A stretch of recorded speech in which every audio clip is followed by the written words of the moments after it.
Hi again, Shaka Hislop, for another edition of our podcast as we get to speak to so many people involved in sport, involved in the continued fight against racism, people who've used their platforms to give those who otherwise don't have a voice meaning and some representation. Today, I'm delighted to be joined by two rugby players, Burrell and Christie.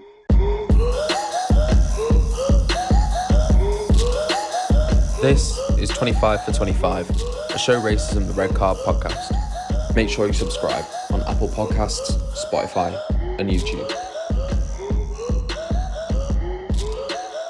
Who both found themselves in the headlines for some of their experiences in the sport and their continued efforts to give opportunities to people who look like them, a position and significance and an even start within the game of rugby. Gentlemen, thanks for joining me. Thank you, Shaka. It's good to be here. Good to talk to you. Thank you.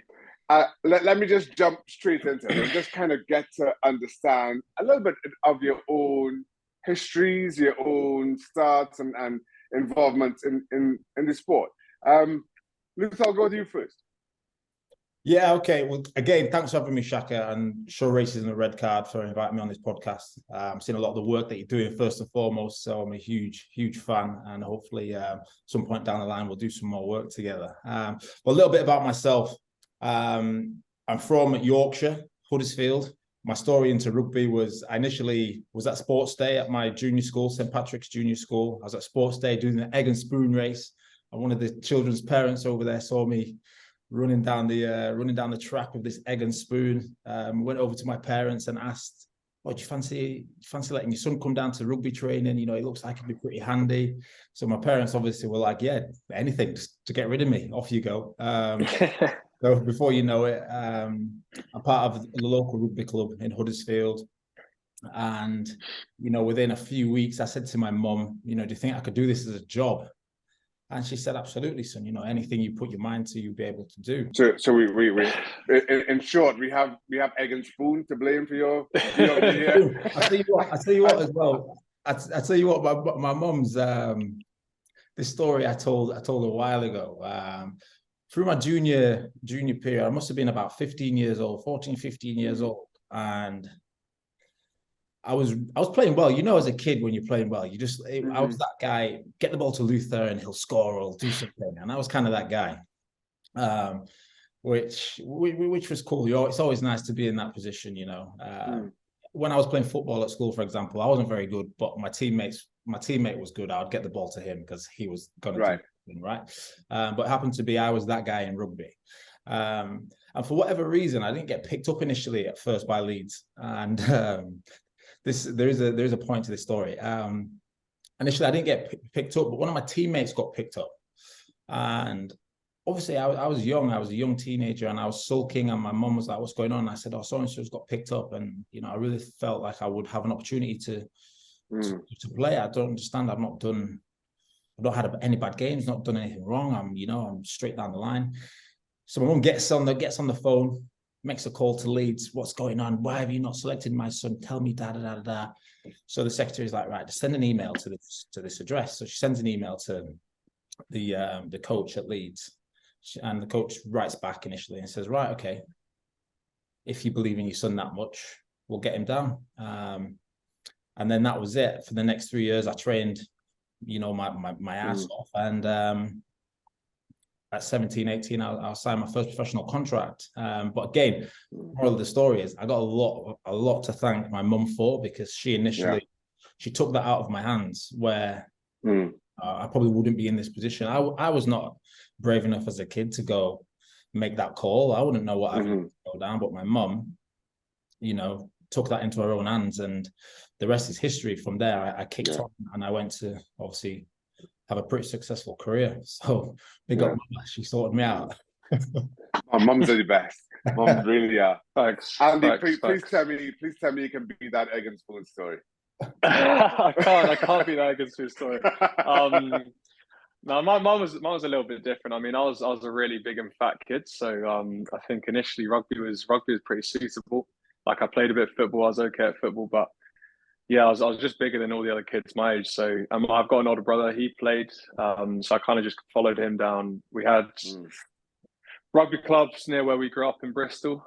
So I lived in kind of countryside of Bristol. So yeah, I just went down to rugby when I was about 6 years old and loved it straight away. Like football had been my first love. I love Thierry Henry. He's kind of always been my sporting idol. But I think after 2 games of rugby I played, my granddad came up to me and was like, "You want to be a footballer, right?" And I was like, "Yeah, yeah." He's like, "You're better at rugby." After playing 2 games. So at that point, I was like, okay. And my granddad's like the man I respect the most in the world. So I was like, okay, if he thinks that, then I'll go for it. And I think, yeah, from that age of 6, I decided that's what I was going to do. I've always wanted to do this. I think a big turning point was probably age 15. I missed out on, so there's all like England regional selections and all that kind of stuff. And I didn't get picked up. And I'm Scottish qualified.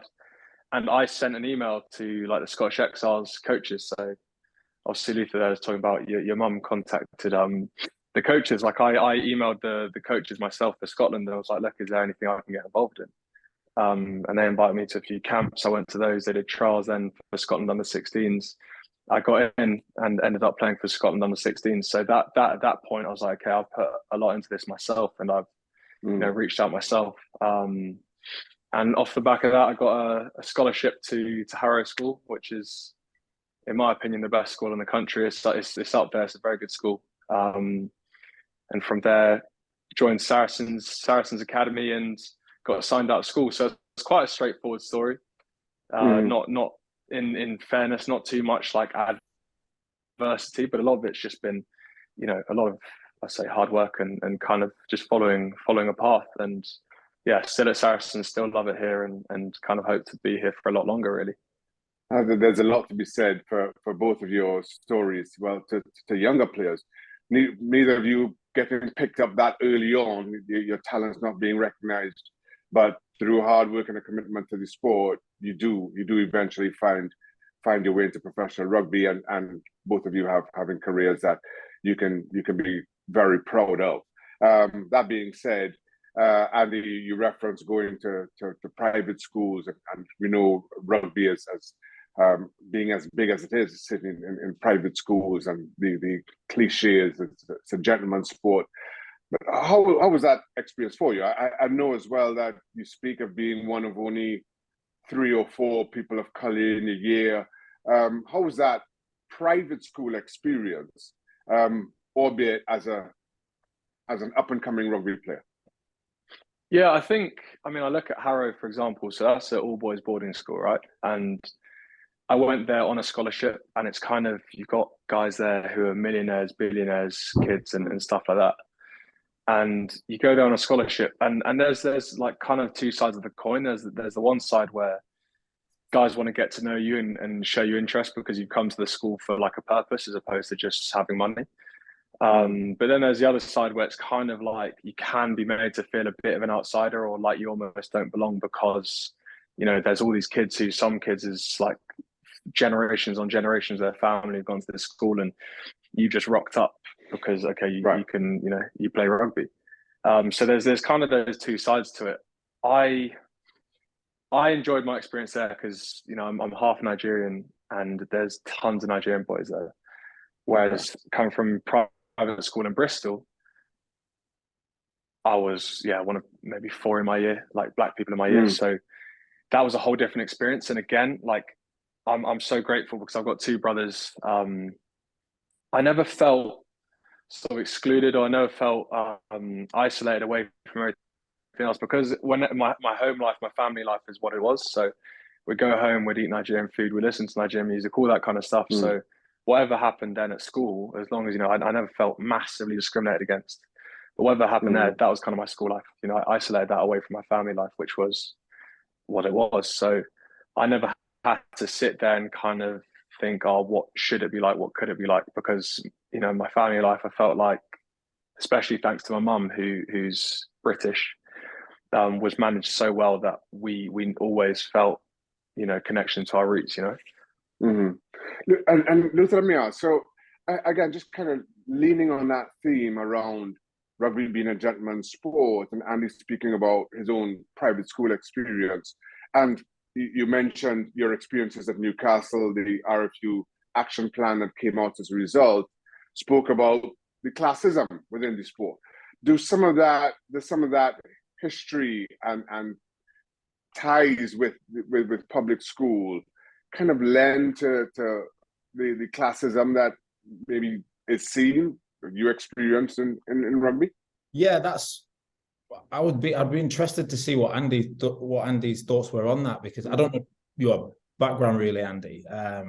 But I know in certain environments, when I've been around players from these private schools that are all privately educated and they've got historical financial wealth within their family, which is completely fine. You know, I know both pathways, which is what I've always said, both pathways to becoming a rugby player should be equally as important. And I know the private side is super important for rugby union. But I'd just like to understand if you ever felt, Andy, a little bit out of touch, because, for me, in certain situations, it does come down to the class. And several times throughout my career, I felt like there was no real sense of belonging until I'd made it as an international rugby player.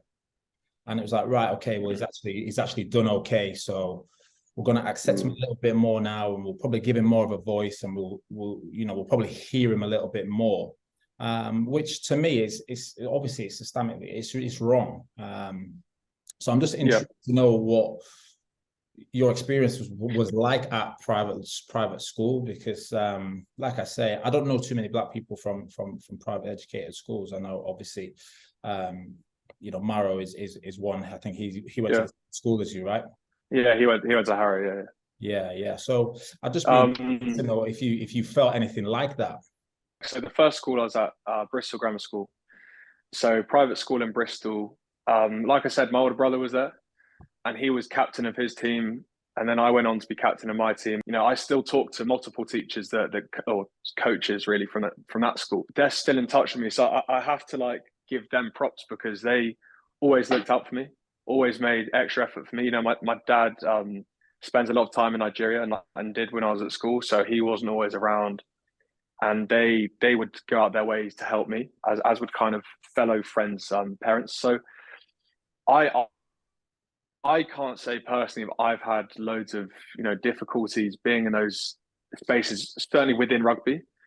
However, being a minority in the school, there's still there's comments made, and there's little jabs, and I think I look back at it now, and I was really naive as a kid, and I realize now I was really naive as a kid. People would make comments, and they would go so over my head, because I'd never assume anything of it, because I was popular, and I had a lot of friends, and I it's just what I knew. It'd almost be I'd assume no one would dare say anything bad. But I look back at it now, and I remember a kid once saying to me, you've got a black eye, like a bruise, right? And he was like, oh, actually you've got two. And I remember at the time I was like, oh, it must be a rugby incident, injury. And then I was like, hang on, he's actually been racist to my face. He's been racist to my face, and I didn't even realize it, because I just assumed, he wouldn't. He'd say something racist to me, it must just be I banged myself up. He just letting me know. And there'd be so many incidents like that would just go over my head, and I look back now and I almost cringe a little bit. That not even that I've let it slide. It's just the fact that how could I've not been more wise to it. But I think within rugby, from my experiences at school, I didn't feel the class struggle. But then again, I also would say I was privileged. I had a very privileged upbringing. I went to good schools so for me directly, I didn't feel as much that. I think from my perspective, I'll just give you an example. When I was my second cap for England, it was, and did the after-match function, and we go up into the long room and stuff, and everyone's in their number ones, and all the sponsors and the suits, etc., all in there, and I got talking to a gentleman, and his first question to me was, "What school did you go to?" I told him All Saints. Never heard of it. Okay, cool. Of course, you're never gonna have heard of it. You know, it's a state school up in Huddersfield. You know, it's not known. It's not known for anything. Second question was, what do your mum and dad do? I'm like, you know, in my head, I'm like, should I lie here so this guy has a bit more respect for me? You understand what I'm saying? I'm just like, we've just played a game at Twickenham. I've just scored again. Like, I made my debut last week. It's my second game at Twickenham. Let's talk about the game that we've just won out there, rather than this stuff that is completely irrelevant to your life, you know. And another period of my time, I'm hearing conversations between suits again. I'm talking, you know, these people that are involved with the pathway into making it as a rugby union player, and they're talking about, you know, so how many players have we got from Millfield? So how many players would we have from Harrow? You know, and I'm just like, come on, like, this is completely irrelevant. Like, I know how important that pathway is, but, you know, for me, the reason why I feel so outspoken, I guess, on this topic is because I feel like my community is not getting a fair crack of the whip, right? And you know, it shouldn't matter. I don't want to be made to feel uncomfortable for what school I went to and what my parents did for work. You know, my mom doesn't work; she's been ill for God knows how long, and my dad was a security guard at the airport. You know, I'm not from that life. Completely different. I've had a struggle, and it's been beautiful. It's been hard, but do you know what? The adversity and stuff like that has it set me up for certain aspects that I faced throughout my career. And you know, I wouldn't change it. But yeah, I mean, just a couple of examples. That's why I felt like I just wanted to ask you that question, Andy, because you know, for me, when I talk about the whole issue around, you know, racism and culture and class, it all comes under one bracket, right? You know, and I think for me with rugby union, it's a bit look, it's not docked. The ship is sailing now. I think I've been a bit of a gateway recently to people coming out, sharing their stories and creating a bit of change and encouraging this conversation. But, you know, I just think we've got a lot of work to do to actually get into the communities and progress this sport on a more global position. That's ultimately how I feel. Yeah.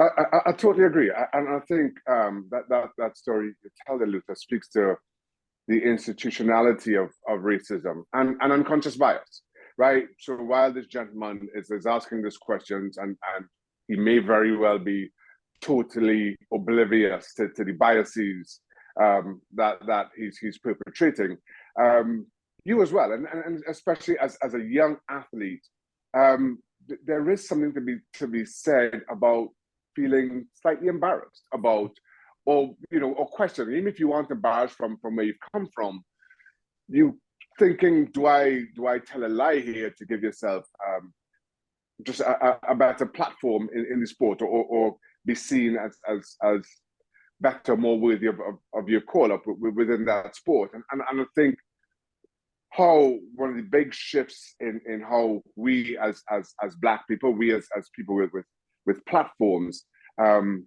present or challenge that is what you've seen over the last few years, that it's okay to go to the public school system. It's okay to have a dad who works in security and not follow those traditional routes. It doesn't lessen you as a rugby player. It doesn't lessen you as a man. And I think those are the stories that we have to tell, because those kind of expectations have been put on us and have affected us quite clearly. So that being said, Luther, you speak about some of your own transitions as a young rugby player, to how you recognize some of those biases and racism within the game.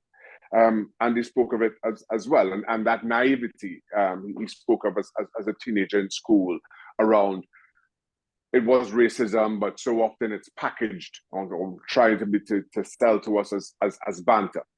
how has your own kind of growth in the game, your own maturity in the game and around these issues changed to the point where you become confident enough to challenge it, to challenge your sport at every level in your continued efforts to give that young 14 or 15-year-old in All Saints the kind of opportunities that you had without having to negotiate those same hurdles? Yeah, I mean, if I had the immediate answer to that, I think, we'd be in a different position, wouldn't we, Shaka? But what we need to do, I believe, there's a couple of things. I think from the top, we need to obviously encourage these conversations for a start, not make it, uncomfortable or anyone feel like they're being, victimized, etc., or being a villain. I think we need to see more representation for a fact. A friend of mine sent me the McKinsey report from a couple of years ago. Have you seen that? Yeah. I mean, how powerful is that? That speaks so much on diversity and inclusion, right? So anybody that is willing to have this conversation and willing to adapt and evolve with the times, because that is essentially what's happening at the moment, because this topic is not going away. And I think people are getting more and more braver and finding the courage to speak out on it. So this topic, it's not got an expiry date, essentially. So I think the more people are open and willing to have these conversations and evolve and have representation, not just, I'm not just talking about Black representation, I'm talking about, Asian, I'm talking about women, I'm talking about the whole array, I'm talking about different communities, because I'm looking at certain infrastructures now and I'm thinking, okay, so who can relate to me and my story? Who can relate to me and what I went through in my community, from somebody that was on a council estate and, his parents were ill and he didn't have much, but they did everything they could for me. And, it's been a battle and it's been great. It's been, I look back on it, I think, wow, like it's been beautiful and I'm still growing, I'm still learning. But who in the infrastructure at the top can really relate to me? And I'm not just talking about the color of my skin, I'm talking about me as a person and what I have been through and what I would like to see change, because right now I'm not really seeing too much of that. So the more representation we have, the next generation are going to feel more confident to be stepping up and enjoying their rugby and feeling that rugby is a really safe space as well. And I'm not here saying it's not, because I believe it is, and it's definitely making strides in the right direction. However, these issues and what they class as microaggressions, etc., now are still apparent. They're still there. So for me, they're the couple of things that we can start initially from the top. And, I think individually, what I see going on at the moment is Black people that have... So I went for a conversation with Jason Robinson last week, who is one of the most decorated Black English players of all time. And, he's got his foundation, etc., and he's doing his thing like in Leeds, and I'm hoping to do my thing in Manchester. But what we spoke about was initially getting everybody around the round table with the people that are in charge, and let's have a conversation about, okay, so who can relate to me and my experiences? Let's have a talk about your experiences, and let's see who can relate to them to your experiences. Let's see how different our cultures are, different our communities are, the education system, etc. And let's just, rather than each of us individually going out there and doing our own little thing, there's power in numbers. Let's just come together and go, right, okay, this is what initially, this was my experience, this is your experience. Nobody has a worse experience than the other. They're all right. All right. So let's just sit down and have a chat about this, and then we take it from there. Then we go, right, okay, let's get into the community and let's really have impact on this next generation of rugby players. And Andy, and following on from that, I was reading about your own journey into understanding Black history, your own history, and the diversity of Black history. As we're not a monolith to that point. Talk to me a little bit about what inspired you to read a little bit more, to get to understand the diversity, the full diversity of our culture, and what was your own takeaway in learning about us? I think, to be honest, so it was last February I made my debut for Scotland, and I realised, so I think I'm the maybe fourth black person to play for Scotland, which to me is quite mad because it's 2023, right? Yeah, and I'm only the fourth. Like it's unbelievable. So, so I was like, you know what, I've got a real chance here. Like, first and foremost, and as you guys both know, as sportsmen, like, sport has to do the talking, the sport has to come first. But I was like, I've got a real opportunity here to actually be a genuine like inspiration to black people in Scotland. And my mum told me a story of she'd gone to the airport or train station or something and asked the lady for directions, and she said, "Oh, go and ask that coloured man over there." And so straight away she sort of thought, right, well, you can't say that, but whatever. Went and spoke to this black man, and somehow started talking about the rugby game the day before, and he had mentioned me, and I'd literally had a cameo off the bench, and he mentioned that I played, and she was, "Oh, that's actually my son." And he'd gone, "Oh, well, I sat around with my whole family. We all couldn't believe how good it was to see a black person playing for Scotland, blah, blah, blah, blah." And so my mum called me straight after, like, "Oh my goodness, like, I was proud before, but I'm so proud now because of this." And I sat there and I was like, wow, like, absolutely taken aback, because I suppose, obviously it's a big deal making your debut, but you just kind of only really thought about myself and my family. And then she told me that story and I was like, wow, that's actually, that's powerful. And after that, I thought, I need to really start, digging into this. Like, there's so much I don't know. And it becomes a point where there's so many questions you're asked. And, I get in situations, talking to you guys, and I just think, how can I sit here and want more from other people and want people to know more and educate themselves more if actually there's a lot of questions I can't answer myself, So that's kind of the point I'm at now, where all the reading I do is really based around race, or at least, like the book I'm listening to now is Floyd Steadman. So he was the first black captain of the Saracens. And he released a book, I think, a few months ago, last year, called A Week One Summer. And I've started listening to that now, and just his struggles being a black man playing in the 1980s, I think it was. And just a lot of things around that. Like, I find it super interesting, and it's become more and more and more a passion of mine, and obviously with the charity now, especially, it's something that seriously interests me and intrigues me. And so, like I said, the more educated I can be, I feel like the more I can then kind of hope and demand from other people. Let me ask about the book you're reading and the issues in the game dating back to the 80s, and how that's changed. And I ask that because I feel the greatest hurdle to progress is complacency. And while we talk about the issues around race, whether it's in sport or in society, the kind of go-to or the excuses, well, wasn't that bad 20 years ago, or you draw those comparisons, and I feel that continues to damage any continued efforts towards progress. So talk to me about some of those issues that you recognize in reading the book and hearing those stories, but how you address it contemporary in today's society. Yeah, so obviously, Luther, you mentioned before, like microaggressions, right? So they're much bigger thing now, I'd say, than direct racism, certainly within rugby. And listening to Floyd's book, listening to him speaking about it, so he's talking about direct racism. He's talking about guys on a pitch calling him whatever, I don't need to say, we all know the words. But that happening to his face on a pitch, and talking to a referee being like, "Oh, it's just kind of, you got to get over it," that kind of thing. And talk about how people would defend him, people wouldn't, people were allies, people weren't.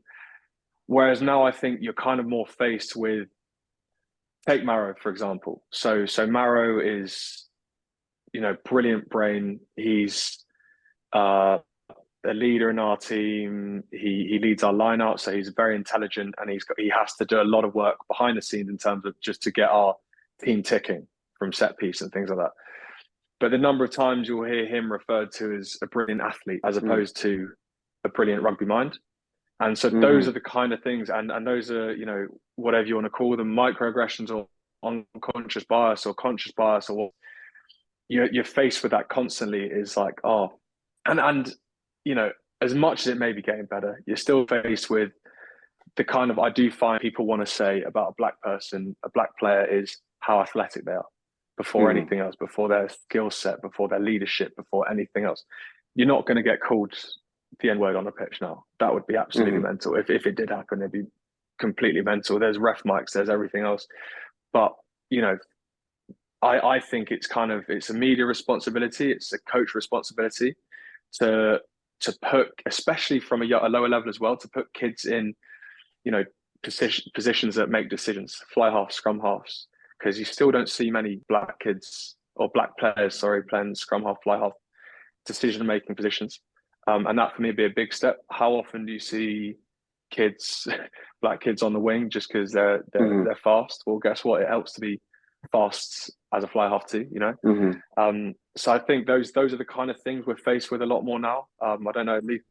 Yeah, so on your topic of Floyd Steadman, I've actually run into him a few times at a couple of events and had a few phone calls with him, and his story is so powerful. So for any rugby players, young rugby players that may come across this podcast, you know, I highly recommend it. You know, as you said, Andy, his story is great, and the issues that he faced, you know, 20 years ago, 30 years ago, you know, it's very different to what is going on now. So I think, you know, you're absolutely right there. But in terms of the coaching aspect of it and where players could have impact, you know, that if you look across the Premiership now, off the top of my head, I can't think of any black fly halves. I'm talking like black as in West Indian. You know, you have, you know, you Samoan or Kiwi fellas, you know, from New Zealand, etc., that might be playing fly half. But you know, if you look across the Premiership now, I think there's been Max Ajomo at Bath potentially that's played a little bit of fly half. Yeah. But again, you know, he's been pushed out to centre now, and you know, this has been an ongoing historical factor that people just think, you know, black people are just athletes, and you know, and that's it. You know, if we can teach him how to catch the ball, then he's going to be dangerous, right? It's just ridiculous, you know, because some of these players, and some of my friends, for example, were unbelievable rugby players, but just didn't get the opportunities in the right positions and the right exposure, and they just sacked it off. And they, you know, some of them are building sites or whatever they're doing now because they were not allowed to flourish in certain environments. So, man, I completely agree with you. It's a great point. You know that, you know, how many black scrum halves are there as well across the league? 9, 10.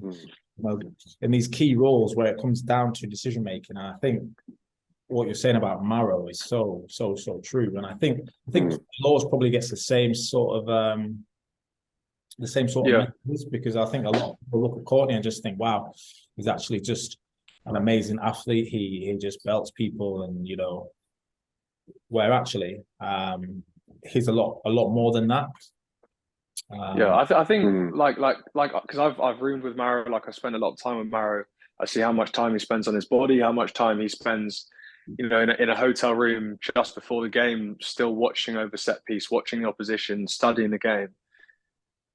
And like, so for me, and look, he's had a lot out of the game, and he's been a multiple tour Lion, and he's had over 50 caps for England already. But to then be reduced, I think, in a moment just to what an athlete does such a disservice to a player, you know. And same for Courtney. Like, I've not come across him as much, but he's obviously so much more than someone who just hits people, right? Yeah, exactly. So that's why I think it's important for coaches to challenge, you know, challenge kids, challenge people to try, because you don't know what's going to stick. At some point, of course, it's going to stick. You know, if there can be black players dominating, you know, the wing, fullback, centres, flankers, why the hell can they not be a scrum half, fly half? Because those are the two biggest decision-making positions. Like, it just doesn't make sense. So you've got to kind of challenge your own biases. That's why I think it's so important, and that's what I think is going to take the game a step further is challenging your biases and putting yourself, if that's what it is, like making yourself uncomfortable, making kids uncomfortable by putting them in those positions and just seeing if it sticks.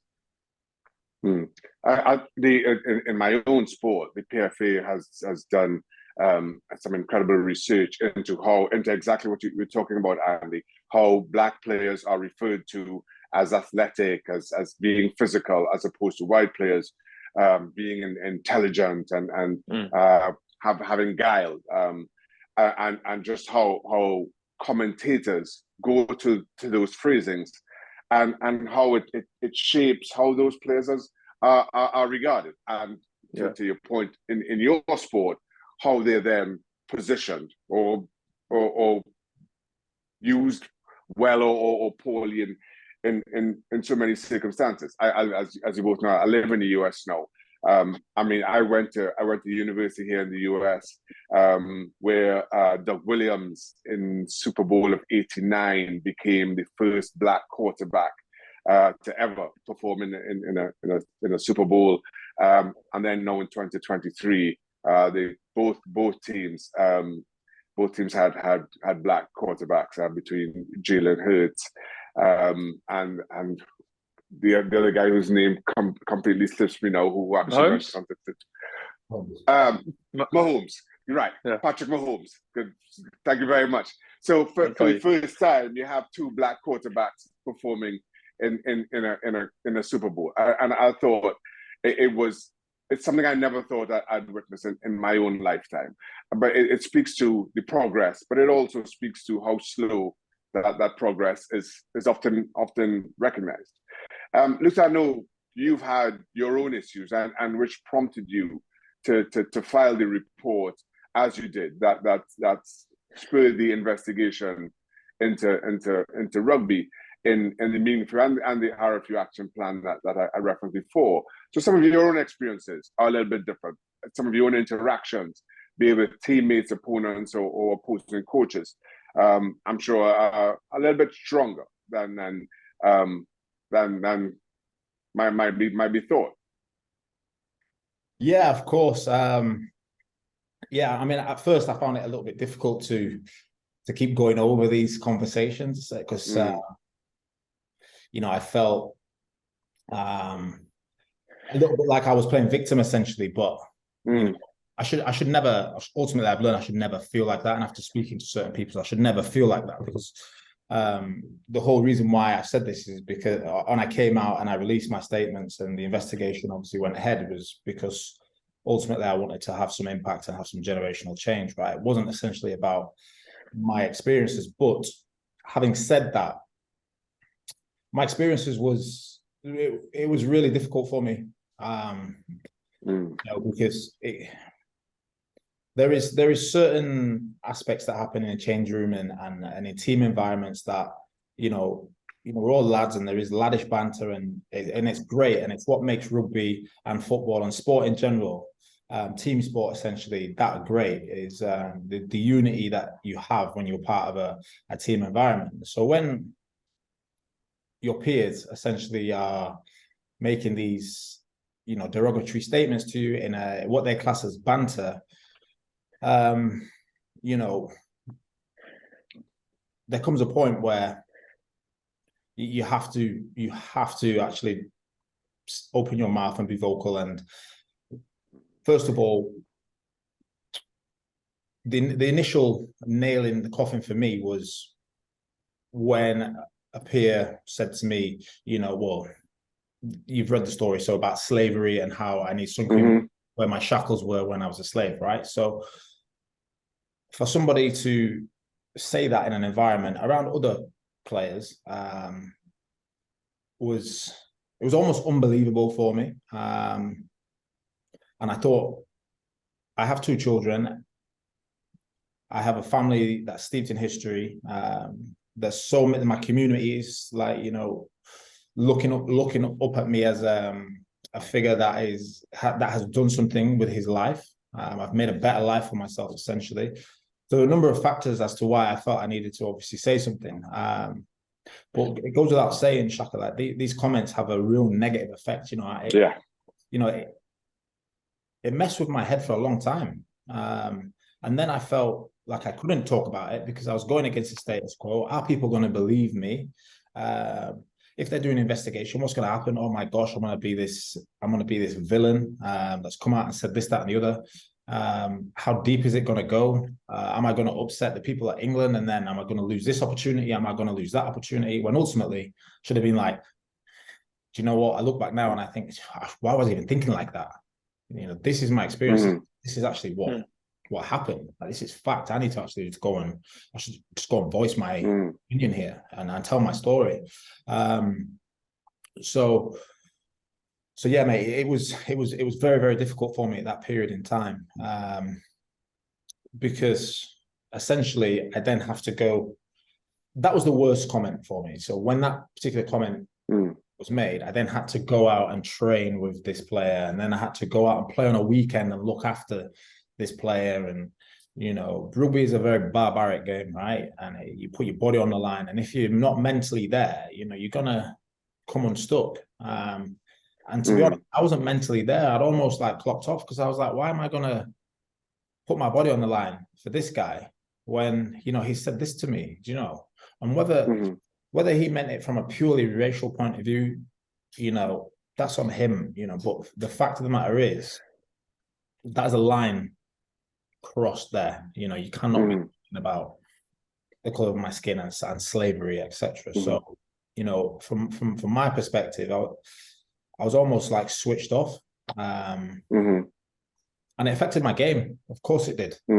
Of course, it did. And how has your own career been affected? I know some of it was by personal choice, separating from certain aspects of the game. But how has that experience been or affected you professionally? Yeah, it's affected me a lot because, you know, essentially I've not announced any retirement. You know, I've not said I'm not going to play anymore, but I think I've almost been forced into a corner with that, which is fine. I'm completely happy with that, you know. Ultimately, like I'm still in great shape. I'm fit. I can still play, and I can still play at a decent level.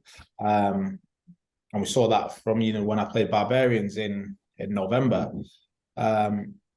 However, I'm so happy that I had that Barbarians experience, because if I was to leave the game on the subject of Newcastle and everything, the investigation and the stress and the anxiety that provided, you know, I probably would have walked away from the game feeling angry and really upset.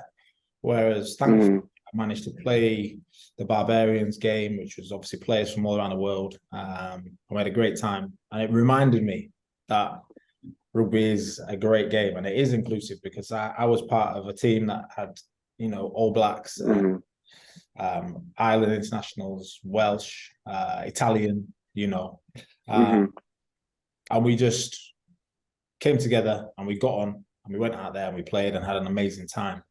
And so I'm really happy that I had that experience, because, you know, had I not, I probably be a little bit angry and bitter and, you know, upset with the institution for not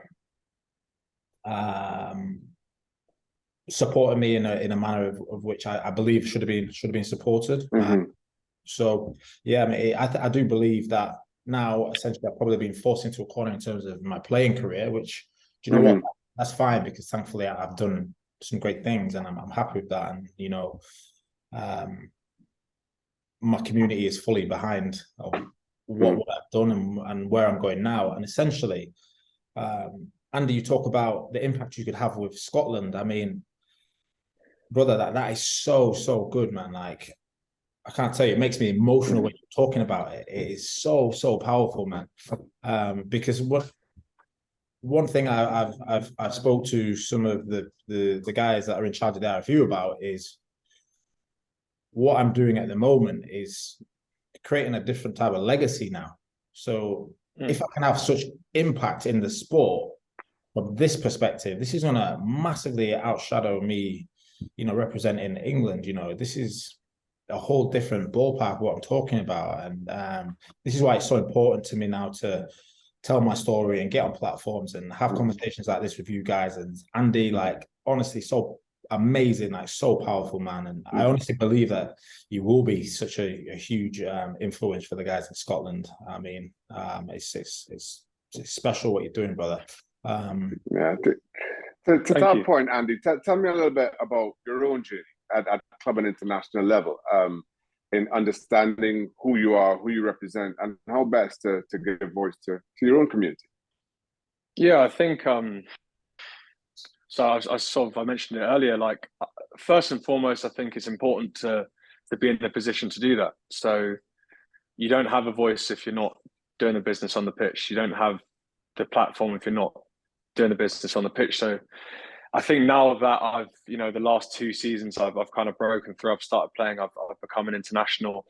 I'm finding my feet a bit, and I'm looking at guys like yourself, Luther, and like I said before, I'm lucky. I'm close with Maro, who's spoken about this topic in the past, and I'm trying to find my feet and kind of understand the best way to go about things. So that's why I'm so happy to be now involved with the charity, because among my circle, it feels like, okay, this is like my own thing that I can really get involved in and kind of lead the message in the right way. And where Scotland's concerned, like, that's all still relatively new to me. It was only last Six Nations I made my debut. So again, with that, like, I've been, my last game I played, after the game, he's saying hi to the fans and signing stuff, and I saw a mixed race black boy with his dad, and I chatted to him like a little bit, gave him my boots, and I was like, just make sure you keep playing. If you're enjoying rugby, make sure you keep playing. And like little moments like that, I'm kind of looking at young people now and seeing, especially up there, seeing a black kid there, and I'm, because it is literally 1 in a few hundred. Yeah. And I'm kind of thinking, I want to see more people like myself. Joe Ansbro, who was the first black player to play for Scotland, ended up being my school coach at Harrow. So he ended up coaching me at Harrow, and I still talk to him here and there. And it's weird because he was genuinely one of my favourite players as a kid, just because he was black and played for Scotland. Like I said before, Thierry Henry was my sporting idol. Not only was he unbelievable at football, but he's black. And like, I think it's all these things, like being able to identify with someone, and I know, Luther, you spoke about you being able to identify on multiple levels, but I think when you're a kid watching TV, that's kind of the only thing you see is like, wow, there's actually someone on the pitch that looks like me. So that's what, at the very least, I want to be. I want to be able to, for the black kids in Scotland and anywhere, just the more you can watch the TV and say, wow, that guy looks like me, I want to be like him. Like that's something that motivates me massively. Let me just ask finally, Andy, how's the rehab going? Should we be ready for the playoffs? I'm hoping to. It's going really well. I'm speaking to the specialist Friday, getting my X-ray moved up. It's supposed to be 8 weeks. I'm getting it moved up to 5 weeks. So it's healing well. I'm doing everything I can. I've got a Exogen ultrasound machine. I'm going hyperbaric chambers. We've just been sent some infrared laser machine. So I'm leaving no stone unturned. So we'll see. As somebody who struggles to log into a Zoom call, I'm just going to have to take the word for it with all that technology. No, I've got people sorting it for me. I'm good. Gentlemen, listen, thank you very much for your time. Thank you very much for your honesty, for sharing your stories. Luther, I just wanted to say, as you were talking about how difficult it had been to tell your story, I felt I identified with that so much. Here at Chorizo and the Red Card, we talk about our founding, or certainly what was the spark to the founding of Chorizo and the Red Card, a racist incident that I was a victim of outside St. James's Park. And though it was the start of what this organization has become for a very long time, it was very difficult for me to speak about. Every time I told the story, I felt dehumanized all over again. But I say with some confidence 27 years later that the story becomes easier to tell and more powerful over time. So please keep telling your story. Please work through that difficulty, which I understand and recognize. And as you both either know or will soon recognize, your influence and impact to so many people who you may never meet, may never see, even as a face in a crowd, goes way beyond your own sport. So thank you very much for everything that you've done, the sacrifices you've made, the way you continue to give us reason to believe in what's to come next, in using your platforms in the way that you do. Andy, Luther, thank you so very much. Thank you. Thanks, Shaka.